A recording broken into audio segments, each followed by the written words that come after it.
يا لطيف يا شيخ، يا لطيف. تخيل القطار هذا يمشي أسرع من 300 كيلومتر في الساعة. صدق اللي سماها قطارات الرعد، ولو انه المفترض يغيروا اسمها يخلوه قطار الوفيات بعد اللي صار في ساكرامنتو الاسبوع اللي فات. اما ما شفت.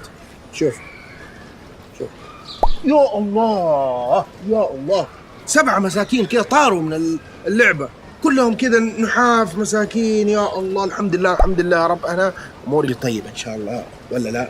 انت يعني كم وزنك دحين؟ دي لي تعال تعال شوف زمان تقدر تصور سناب دوبي. للخوف حدود، لكن مع باقات موبايلي مسبقة الدفع المود ما له حدود.